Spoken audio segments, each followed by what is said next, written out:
Recording. Hello. Hi, everybody, and welcome to another episode of I Never Knew or Inc. podcast with Life Coach Maureen. I'm here with a fantastic guest. I already feel her energy, and we're just sitting here talking as if we're having coffee. We're talking about the weather and life, and so you know what? I think we'll get to who she is because she's accomplished so much and she's got this awesome book coming out. But we're just going to start off with some chit chat today. Hello, Miss Bridget. Hey, Maureen. It's fantastic to see you this morning on this incredibly hot day. It is very hot. So she's in Florida, so she's used to the humidity, which is why her skin and her hair looks so dang fabulous. It's the humidity. It's the humid look. I don't know what it is. It kind of gets that curl, but to be honest, in Florida, we don't talk about the heat. We just say it's a day in Florida. Like many other people are like, oh my gosh, it's so hot. I was talking to someone this morning and they're like, it's just so hot today. I'm like, that's just a day in Florida. And I'm guessing it's the same for you in Arizona. We don't have weather. We either have hot, we have warm, or we have really hot. So the humidity is when you'll tell everyone, because everyone says it's a dry heat. Oh, dry, wet, whatever. It makes me sweat, especially when I'm in menopause here. No shame. Different phases of life, but heat and hot is hot. End of story. I'm ready for October. It doesn't get cool till October. Oh yeah, I get that too. We have a lot of snowbirds down here in South Florida. So all of a sudden everything looks like Disney World. Everywhere you go, there's a bajillion people. You're like, I'm standing in line at grocery store at Publix. And I'm like, why do we have this long line? Like I'm standing in line for a ride at Disney World. Oh, it's the winter season in South Florida. Welcome. You know it, and it's like one weekend. It's like all of a sudden, like my commute is only 10 minutes, and then one day it's like 30 minutes. Like, whoa, everyone came in at once. Oh yeah, absolutely. And that's why I'm so grateful to be working in the Zoom world, like in this beautiful place with mountains that's not real. This kind of looks like The Sound of Music in the background, realistically. But work at this beautiful place from home. Don't have to deal with I-95 traffic, although I am sorry for those people who do. I'm sure you're living out your plan and your purpose in some other way. But I'm so grateful to have this space where, I can influence and empower so many people from right here in this place. Absolutely. I grabbed and embraced technology. We used to be enemies, and then we became frenemies, and we're slowly working toward being besties. It's taught me a lot of patience and a lot of acceptance, which patience has never been a good thing of mine. I'm one of these, you need to put the key in the car and turn it, and it better run. There should never be any reason why that engine shouldn't run. So I'm with you. I'm definitely learning. All right, I want to talk about how fabulous you are, and I'm so blessed that Sabrina, our mutual friend, connected us because she's wonderful. And it's always these synchronicities that we have, that you meet these wonderful people, you have these opportunities.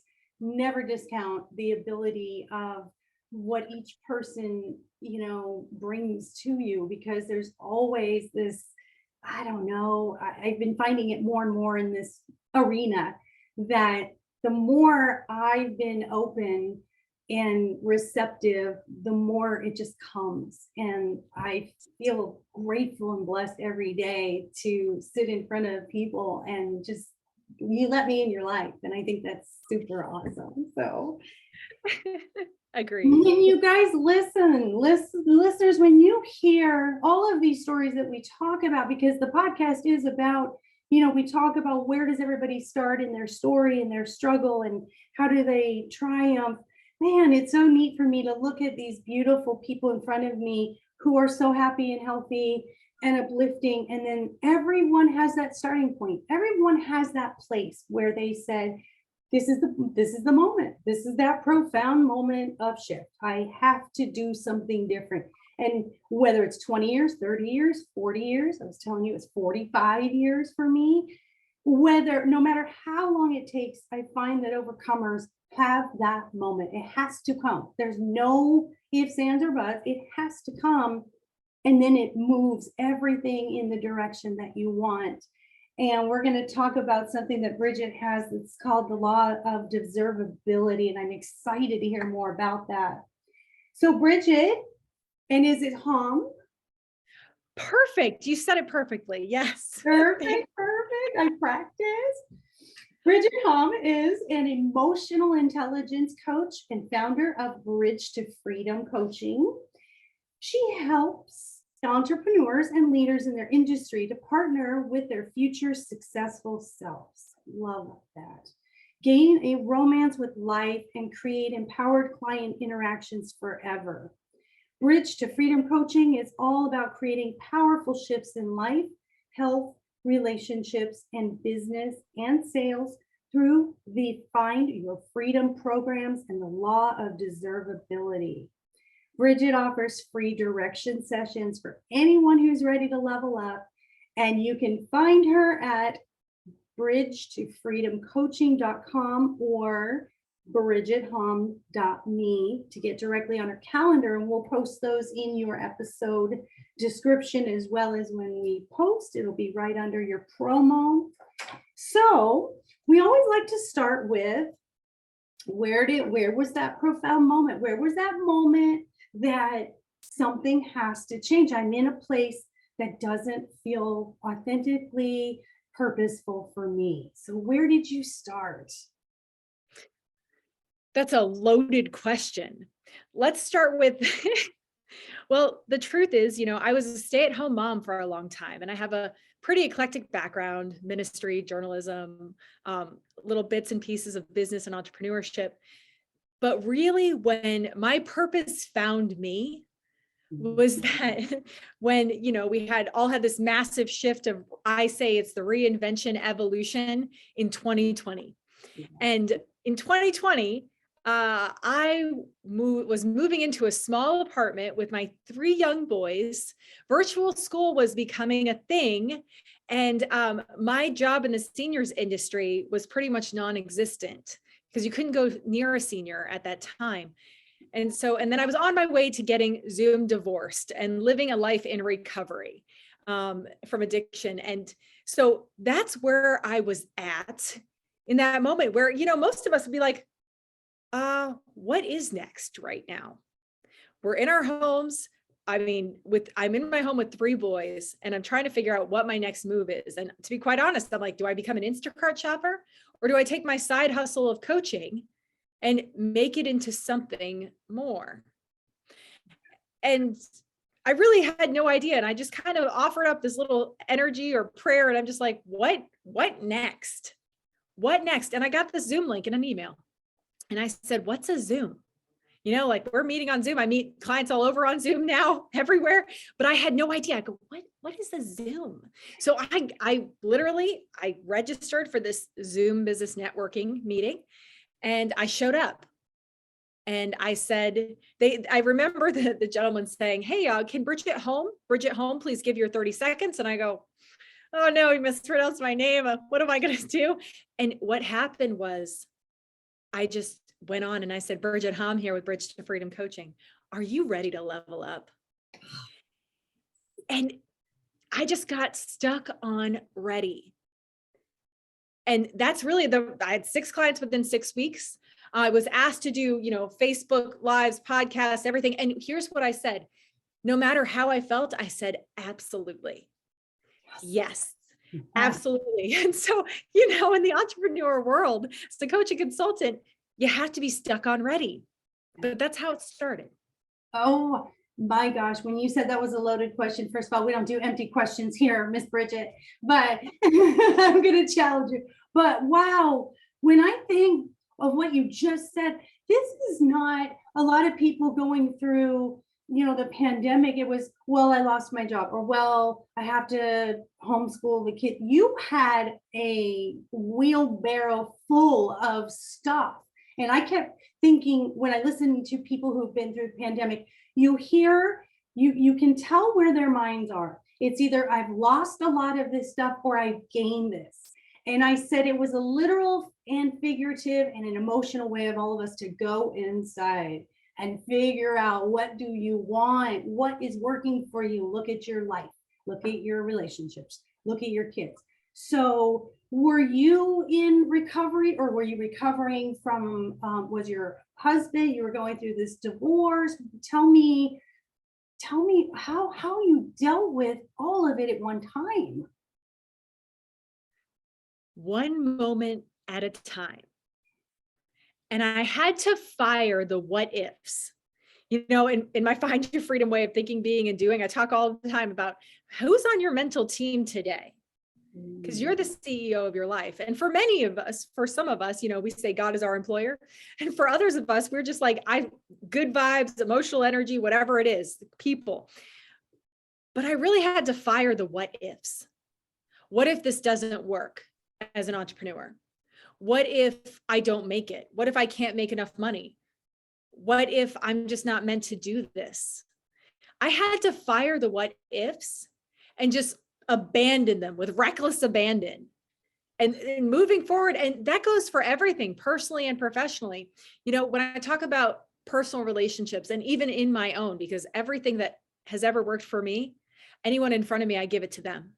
Because, there's no deleting anything from your timeline, because if you ever delete anything from your timeline, that means that you're not going to be able to help people with that solution that you discovered, or relate to people with that problem that you experienced. Yeah. And so if I deleted anything from my timeline, that means there's a portion of people that I cannot serve with a solution. Yes. Sales also means serving with solutions. Which I love, because one of the things you said is you just randomly went on this Zoom meeting, and that's what happened to me. Someone reached out through LinkedIn, and I talked to someone I didn't even know, and I was working a corporate job for 26 years, and it was a random stranger, and she said, Maureen, you can't have one foot on the gas and one on the brake and go anywhere. And I got off a phone call with a complete stranger, hung up the phone and called my corporate job and said, I'm retiring. I'm going to pursue my life coaching and my books and my purpose full time. And it was, you reach those moments where the what ifs, we erased it. Like you said, you had to get rid of those what ifs. It was finally, I'm getting ready to be ready to be ready. And I know when I know that I'm ready. So I love that moment. And what I love about what you just said, sorry for jumping on, but I love what you said, because you just pressed down on the gas. You just pressed down on the gas, because the what ifs are holding on to that brake. I don't know about you, but when I was taught how to drive, it's like my grandma did this. She put both foot down. You kill the car if you do that. And you will kill your drive to launch fully into successful entrepreneurship. You'll lose it. You'll kill that machine or that drive within you to make moves, because you have to launch into action. You can't stay in analysis paralysis. Yeah. You just got to press down on the gas. I love that. I love about what you just said. Well, and I am not a salesy person. I don't know why. There's just something in me. I'm uncomfortable with sales, and I admire those who have that ability. You can tell you just have this it factor where you can sell everything, but you sell it from your heart. This is not just words. This is not, I'm trying to get something from you. So tell us really what works really best in entrepreneurship and sales, that has to be there in order for it to work. Great question. And I'm sure for some of you listening, let me just clear the air for a second. We are all in sales, all of us. And you are your number one customer. Yeah. What did you sell yourself on your reality, your relationships, and your life every single day based on what you believe you deserve. So I always say, when I meet with someone for the first time, like, what did you eat for breakfast this morning? You sold yourself on that. If you believe you're not in sales, well, think about that for a second. What did you sell yourself on today? How are you going to be? Who are you going to meet? What relationships you're going to be in, what business you're going to create. So when I talk about sales, first of all, it's always a perception shift.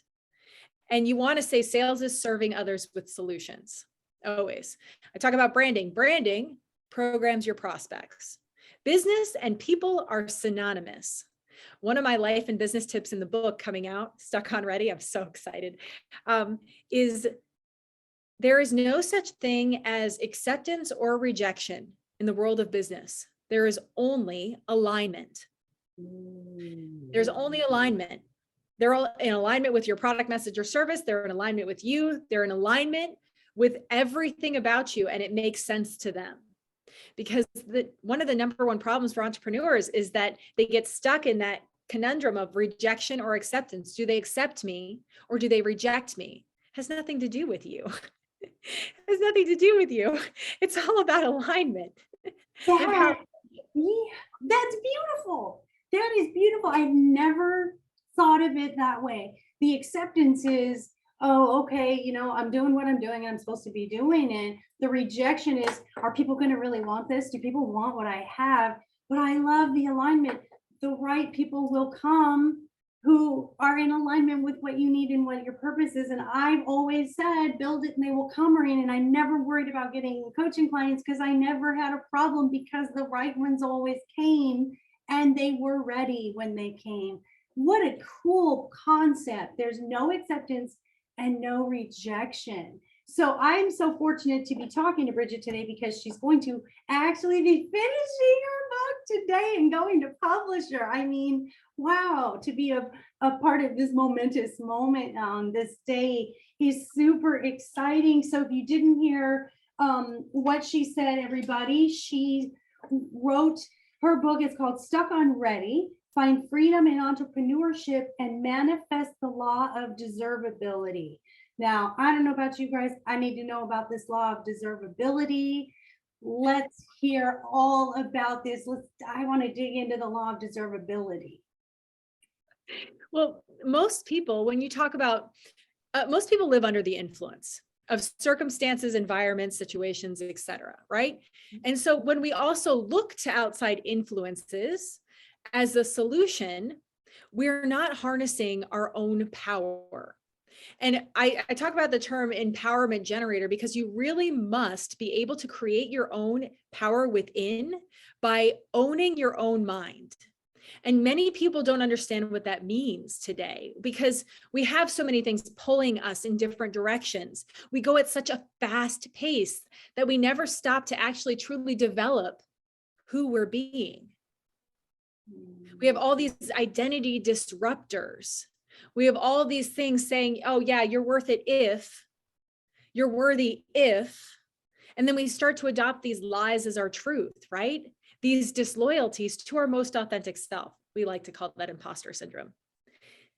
And so what I realized was the question that everyone really needs to ask themselves is, what do I believe I deserve? What do I believe I deserve in my business? Because what do I believe I deserve in my relationships? What do I believe deserve to experience? It's linked to deservability is the core of our identity. And everything is built upon our identity. And so I say that all the time. So the law of deservability in a nutshell is we create our reality and our relationships based on what we believe we deserve. And within the book, I talk about high deservability, low deservability, and the principles of practicing deservability. And people dream about this world after they're going to read this book because deservability is just going to be everywhere. But once you really are able to own your authentic truth and change what you believe you deserve, you can access your limitless potential in any capacity in your life. Beautiful, beautiful. And it's that self-worth connection. What is my self-worth? Where do I get my self-worth? I saw a meme on Facebook, don't let anyone rent space in your head. And so that's part of that, and I think that really comes from, I'm in the process of, completing my diploma in modern applied psychology, and I've taken a lot of psychology courses. It just is so impactful, the history, our childhood, and our experiences of receiving that validation from the outside that we carry forward, and it just stops us. And I think that really that law of deservability is finally cutting that tie, cutting that chain from not worrying about getting that outside validation, whether it's social media, family. I think family's the hardest, is So blood.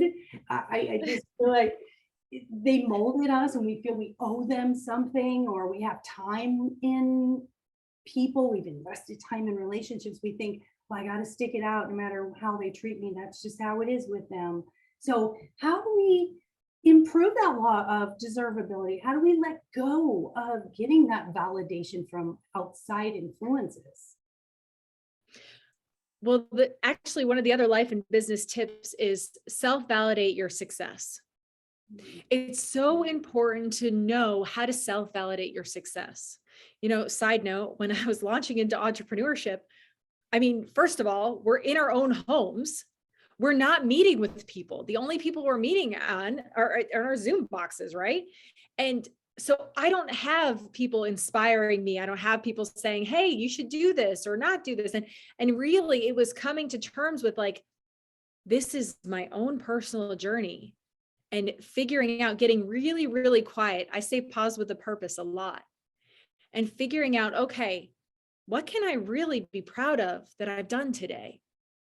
What is something that I'm absolutely, so proud of myself for doing today, for being today? Because it's twofold. You self-validate your success. And I always say, a lot of people that I've partnered with, I say, self-validate your success with the birthday candle in a mini cupcake or whatever, pizza, meatloaf. I don't know why I go to meatloaf. I've never cooked meatloaf before in my life, but put a candle in that and celebrate your success. Self-validate. Tell yourself what you're proud of. Because as an entrepreneur, you need to grow that muscle of self-validation. You've got to grow that muscle in order to be successful as an entrepreneur. I think that's beautiful. I think it comes down to that reward system. We have to reward ourselves for what we do well. We have to quit beating up on ourselves for what we don't do well. And I am all about a cupcake with a candle every day for just getting out of bed. Yay, me. The mini cupcakes, all right? Or else I'm going to have to go into the health coaching program for Find Your Freedom. Okay, keto, fine, keto. Okay, muffin. All right, muffin. All right, oh, fine. But I think that's a theme I hear often in anyone who is coaching, who are motivational speakers.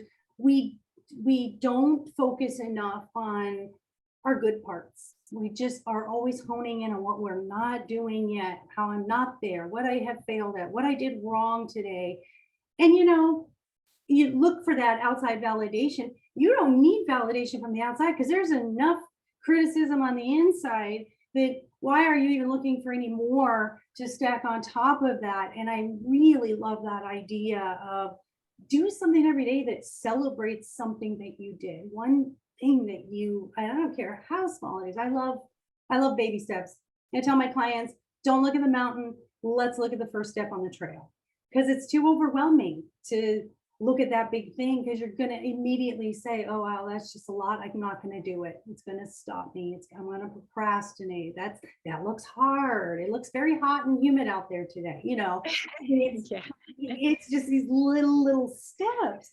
So what I love that you talk about also is being ready to challenge yourself to adopt the new ways of thinking, of being and doing that serve who you're being when you're doing. So that's a neat way of looking at it. How do we reprogram our minds? If there's someone out there right now listening who says, well, that's great, Bridget, good for you, Maureen, I'm glad you guys are, there. I'm not there yet.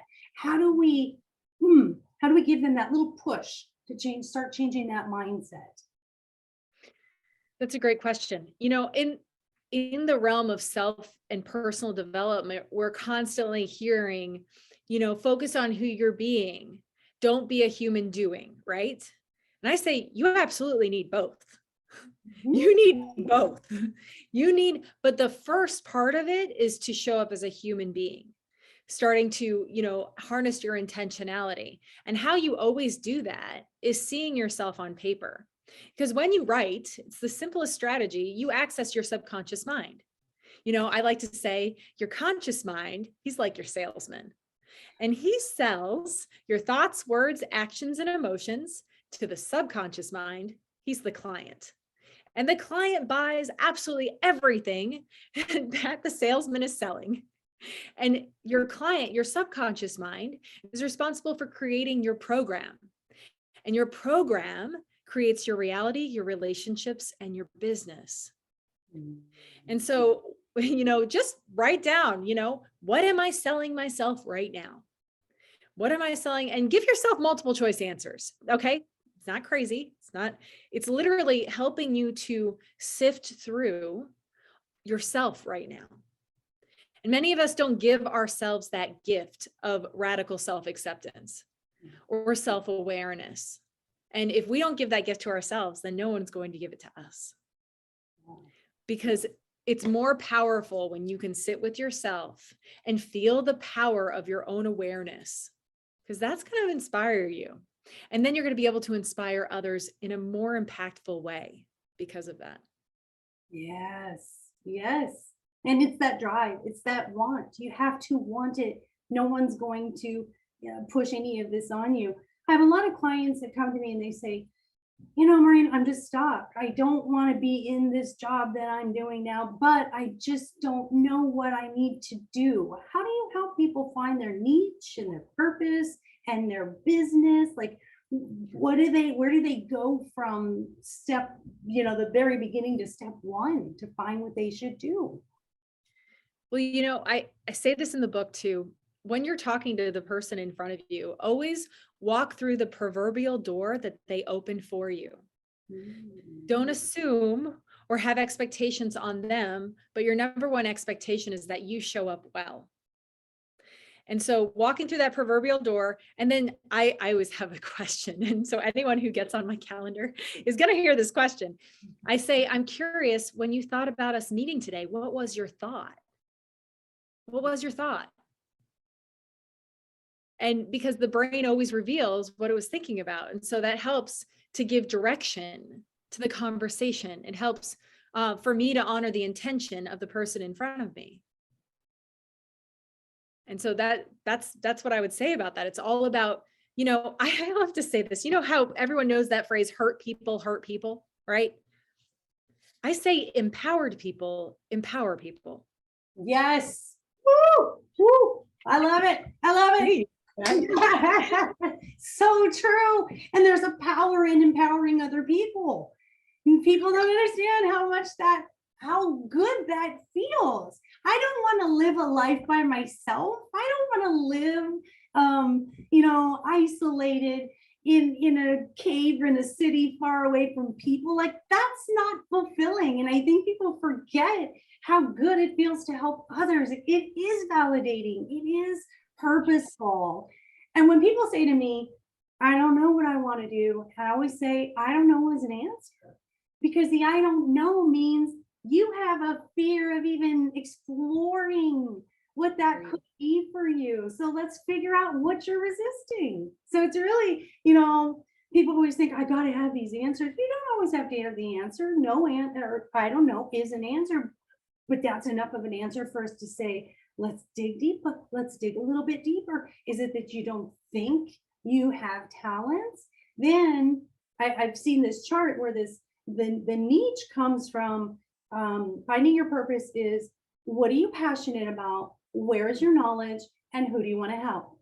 And so usually right in the center is your purpose and your niche. And so it's easy. I love what you said, the writing down. That's why we talk about journaling, right?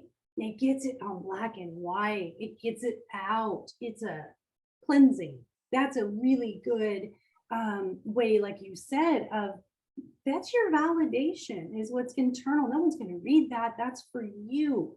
So how do we help people let go of the limiting beliefs and the things that they've been programmed all these years? How do they let go of it? What is a good way to, maybe a mantra or a reframing or an exercise that you suggest?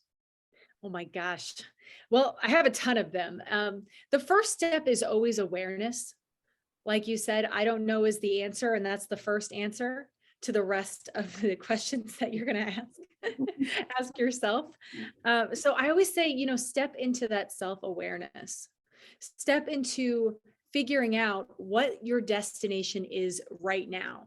If you look at your life, where you're at right now, where are you heading? And I use a really silly example. I say, if you're watching Netflix 4 hours a day, in 20 years, you're going to become a Netflix guru. You'll probably watch absolutely everything. You'll probably start selling people subscriptions, whether you're getting paid for it or not. You're probably going to gain about 15 to 20 pounds from sitting on the couch for that long, unless you're doing it on the treadmill. And you're probably going to end up working for Netflix. So it comes down to, okay, what are you selling yourself right now? And what is the destination you're going to end up at based on what you're selling yourself? Nice. I'm hearing, where is your energy focused? Yeah, you want to hear that. Yes, absolutely. Your energy plus your intention. And when people say, I don't know, there is always an intention underneath that, but they just haven't uncovered it or revealed it to themselves yet. And that's why coaching is so powerful. That's why coaching is such a powerful tool to utilize for absolutely anyone, because everyone deserves to have that direction so that they're making empowered decisions to get to their desired destination. What do you think is the difference with today's energy with coaching versus the old sort of therapeutic, sit on the couch with the therapist? Why do you think it's so effective? Why do you think there are so many life coaches today, and why people are making such great strides in changing their lives through coaching? So there's a couple of things about that. The truth is that people more than ever are seeking empowerment. People more than ever are seeking to find answers about themselves, about the bigger whys. And they're seeking more than ever to find purpose. And the beauty and the effectiveness of coaching has to do with the action component of it. Now, I've had therapists. I absolutely adore the therapists that I have spoken with, and they have helped me in so many ways. And I think therapy is excellent. But I would say the component of coaching that is drawing people in and getting people these massive life changes is the action component of coaching, because every coach gives people action steps, and action is what's necessary to make moves and anything. Yeah, you can think about something all day, but without the movement, you're still in the same place. Correct. Sorry. So my thought process on coaching, why coaching works, is that I don't feel that we're kind of stuck in the box. And I think, when you are regulated by government entities to stay in these boxes and use these certain modalities and these certain formulas, I think we limit, because every person that comes in front of us, they're all different, and you cannot put, it's almost like in the schools. I talked about this with a guest yesterday. We have to do away with standardized education and standardized testing, because nobody is standard. We're not standards. We are all different. So I think that's why coaching is great. I'm not going to sit in front of Bridget and coach the same way I'm going to coach in front of, we're all different. So I see that, and that's just my opinion, that why I think coaching is great, because we bring a lot of experience and a lot of life lessons. And I think the greater the pain, the greater the growth. So one of the things I like to ask is, if I said, Bridget, go downtown and I want you to make a banner and I want you to gather 100,000 people to march behind you for this movement, what's your movement? That's a great question. Probably something along the lines of embrace your deservability and launch into action. I love it. I love it. So I'm coming up to your group, I want to join your group. How do I embrace my deservability? What is this movement? What do we do? What do we do? Well, I have to say it from the perspective of someone that I worked with. They said, I feel like I met myself for the first time. And so it's finding who you are in order to find your true purpose. And that's kind of a step beneath the step. And so embracing your authentic self to launch into inspired action to empower the person in front of you is the complete goal in any situation. So I'd say, do you want to empower others?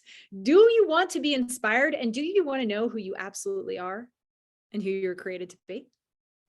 Then join me. Let's walk together.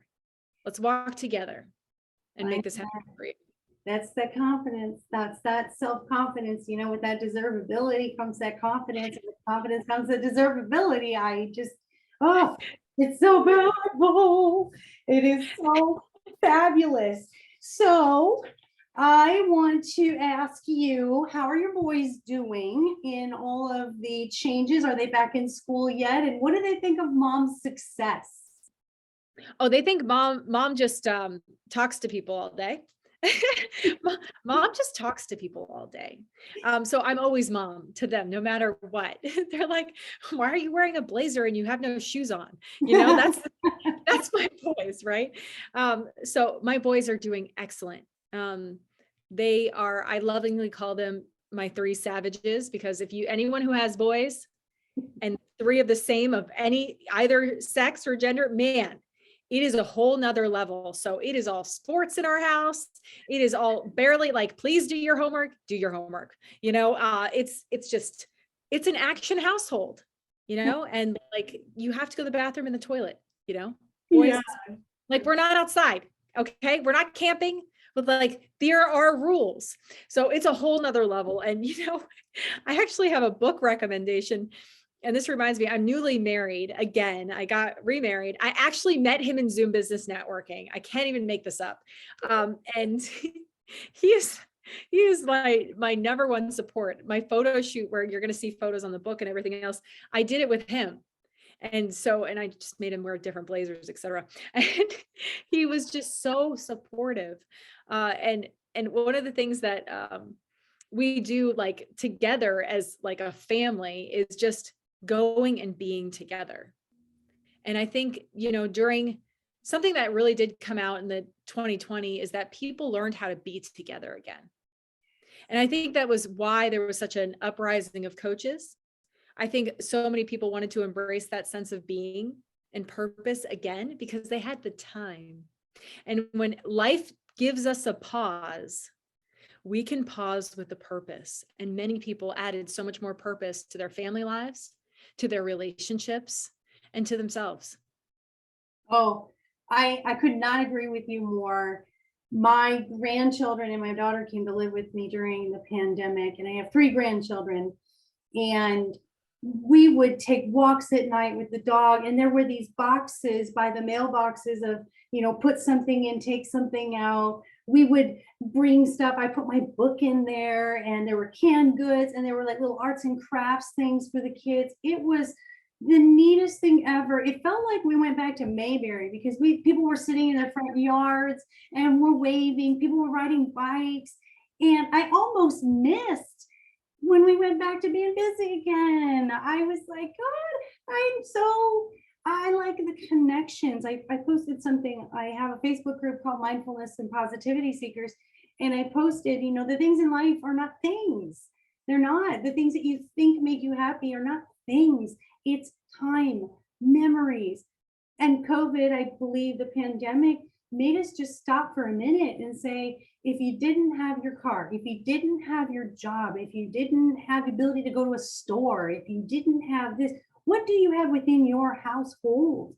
And you're right. It was all about relationships. We had to come back in and regroup as humans, I think, and say, it's about the relationships. It's about who's with you, not all that other stuff. So I'm not happy for the things that had to occur during pandemic, for people to lose their lives and lose jobs and stuff. But I think that's just part of life, the inevitability. that bad things are going to happen, but we can see positive, good things. And I think looking at our mortality also, it says, how much time do I have left? I mean, I'm 52, so there's that half my life thing, God willing, I live to be 100, but you start thinking, I don't want to waste any more time. And none of our life is a waste, but in a way we start thinking that, right? Well, I agree with you completely. And I think, when I got into recovery in my early 20s, um, I learned very quickly something that would carry me through every single stage in life, no matter the success or the moments of failure, no matter the relationships that worked, the relationships that failed, no matter absolutely anything that I faced. And it was, I am valuable, look at who I am, not I am valuable, look at what I have. Mm, yes, yes. I have to thank my first mentor for that, because it truly is a phrase that you can sit and look at any circumstance, environments, and saying, you're not going to run me. I'm going to figure out, what is the opportunity within this obstacle. I'm going to be stuck on ready in my own life. And I will see that this life is an entire gift and I only get one shot at it. So what am I going to do with it? Yes. Being stuck on ready, no matter what presents for you. And I call that being either problem focused or solution minded. And yeah, that's you have to know and believe it's the giving up process that really stops us from the movement. So if you really say there's always a solution, maybe not all the solutions are preferable, but there is a solution for that. And that's one of the things I recognize working with those who have anxiety and depression and struggle. My son, he's 23. He's done such a great job. He has ADHD, and so teaching him these coping skills throughout his life, he's used these things to say, Mom, I tried to find a solution. Mom, I came up with this. Well, here's my plan B. And I'm so proud to see the product of how I've helped him. We don't stay stuck. We move. We find ways. And we were talking on a panel on her version actually Saturday about parents of adult children. And one of the things that I was telling one of the younger ladies who was in the situation I used to be in with my son was, I stopped saying, how can I help you? And I started saying, how are you going to fix that? And it empowered him. It empowered him to believe that he had the ability to fix it instead of mom coming in to rescue him. What do you think in your parenting you have found most helpful to help your children be self-sufficient and empowered? Truly seeing them instead of offering a solution or a strategy first. Because as moms, it's easy, and as a wife, it's easy to want to step into that logical side of things, especially in coaching. Yeah. Like you're always giving someone a solution and a strategy, which is absolutely empowering. But most of the time, just seeing them, truly seeing them, and giving them the gift of radical self-acceptance, and really just seeing them.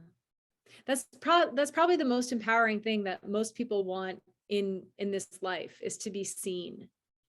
And I heard a speaker talk about that, and he is just like, be seen. We have the two parts of the brain, the logical and the emotional. And most of the time, we go with the logical. Why did you throw your shoes on the floor? Why didn't you do this? And they're like, I'm going through this. And it's like, I understand, but you don't really understand. You're like, I understand that you didn't do what you should be doing. And most of the time it's stepping into that other setting of pause with a purpose. Pause with a purpose. Okay, how do I need to see you right now?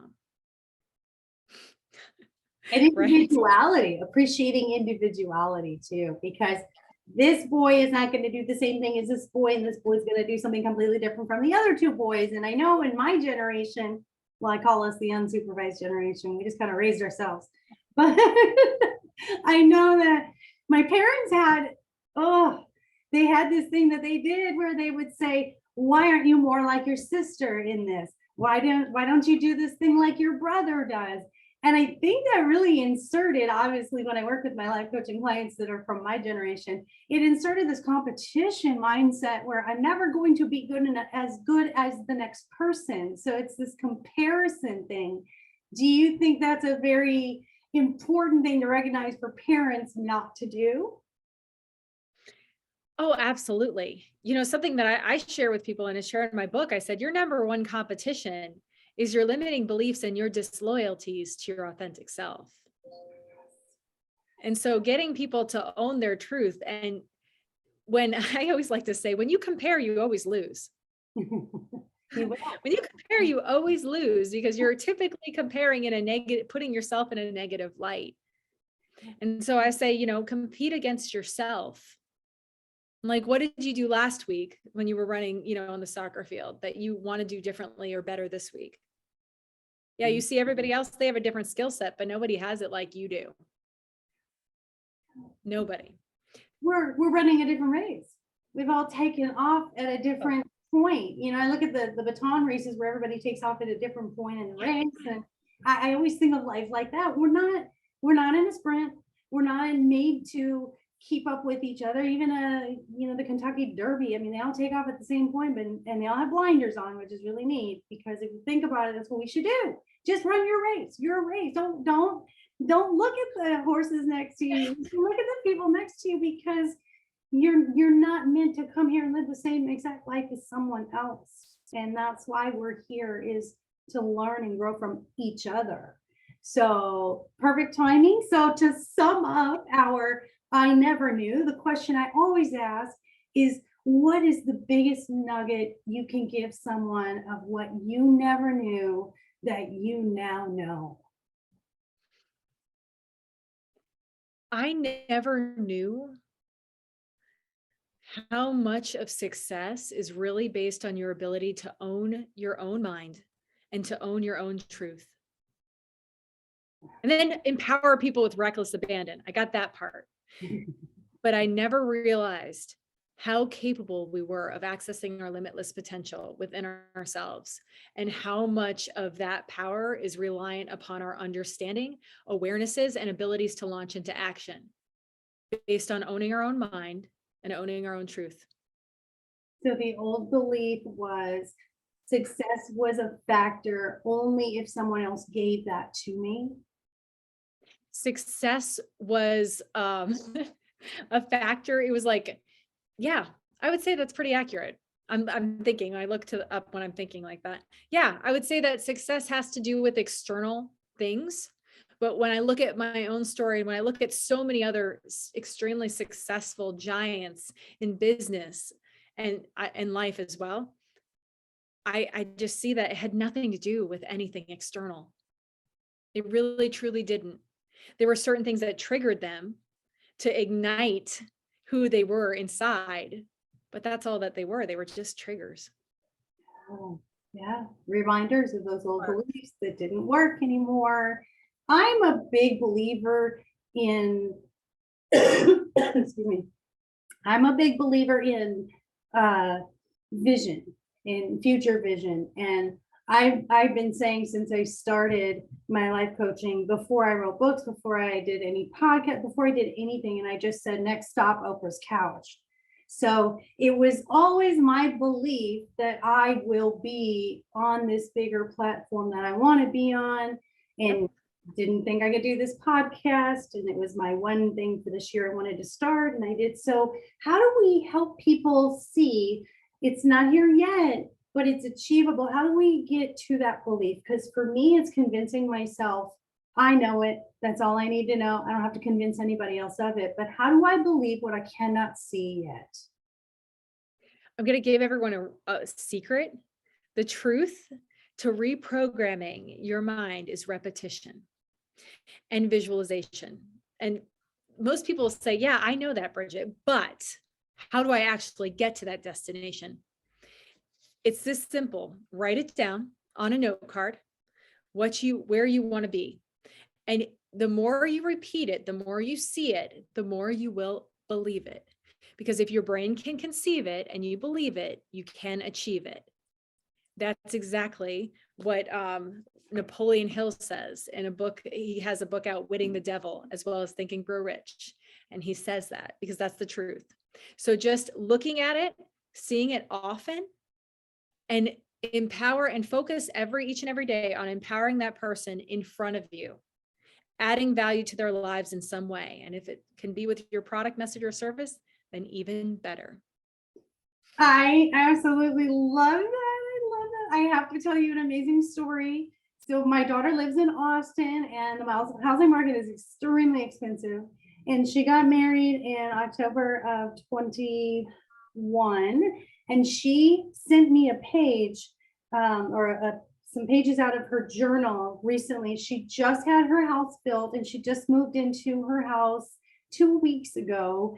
And she said, "Look, Mom, on this notebook, it was page after page after page.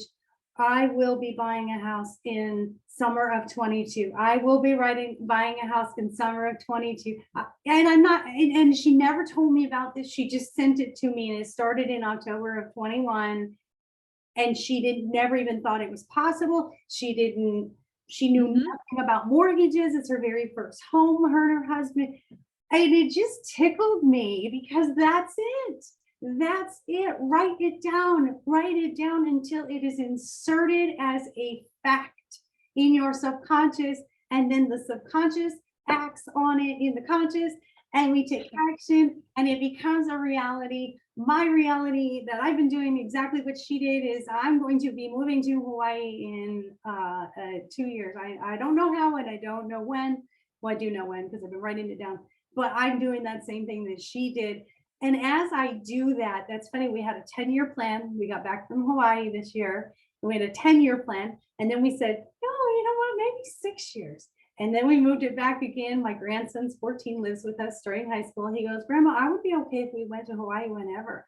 And I was like, okay, now we've moved it back. I have a realtor here, a realtor there. So isn't that neat how I love what you said. It can happen when you believe that it can happen. And if you don't see it yet, just keep believing that, the cooperative components of the universe and all those things are going to come into play. Get ready to be ready to be ready. And one day things show up for you and you just know it. You just know this is it. Here it is. I knew it was coming. I waited for this, and here we are.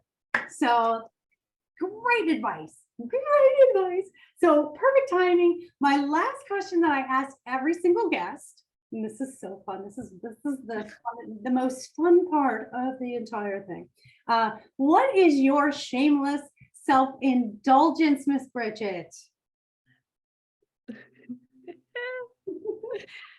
Salsa dancing.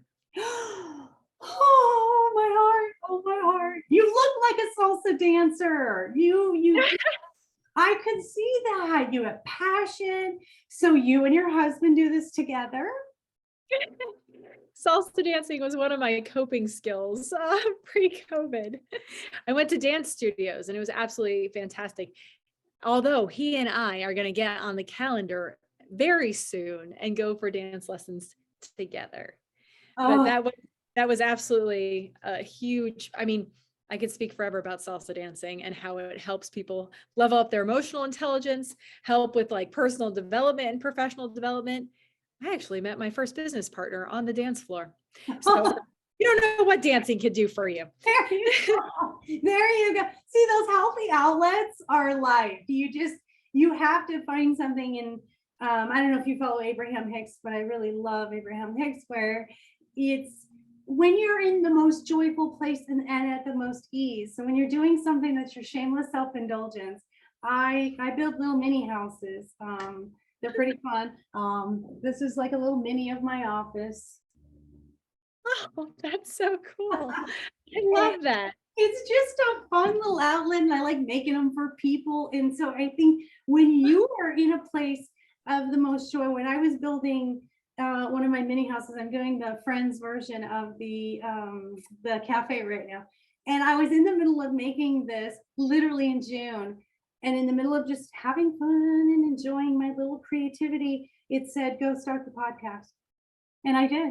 I got up and I went and I started the podcast. So you see how we remove all that resistance when we're doing something joyful and we're at most at ease, then we open up this, I think, this ability to receive our joy and our purpose and our clarity. I think clarity is really important. So I am so grateful for you. What a wonderful conversation I had. I told her it was going to be like sisters just sitting here hanging out today. And I really feel like I got so much from you guys. When's your book come out? Do you know when it's going to be releasing? It should launch the beginning of August, probably the first week of August, and it'll be available on Amazon. And we're going to do, yeah. So that's when it's going to launch. I'm so excited.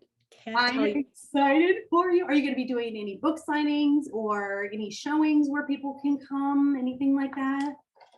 That's going to be posted either on my website, bridgetofreedomcoaching.com.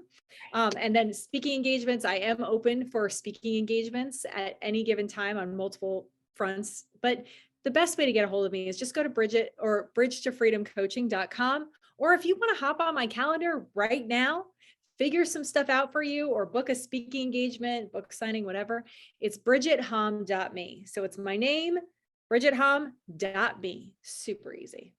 Yes, yes. You can't hide from her. She's everywhere.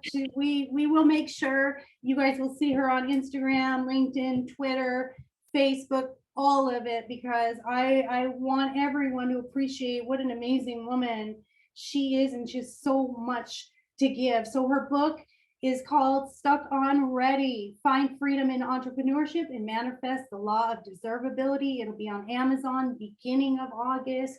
Make sure you go to Bridge to Freedom Coaching.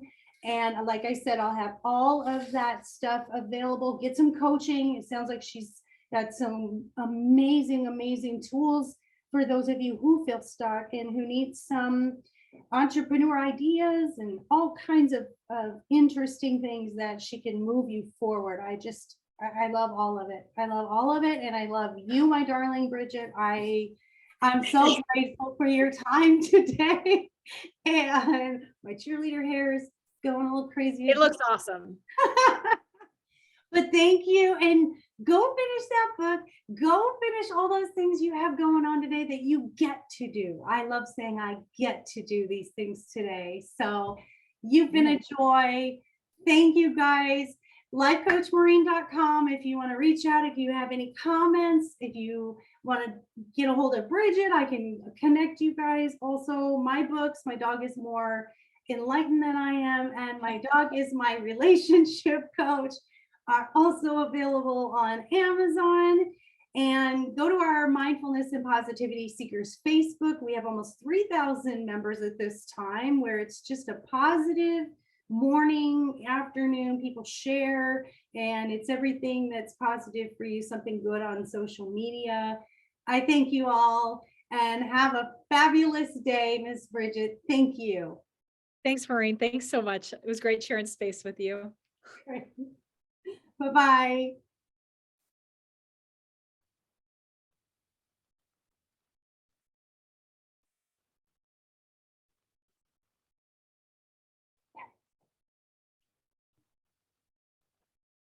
All right.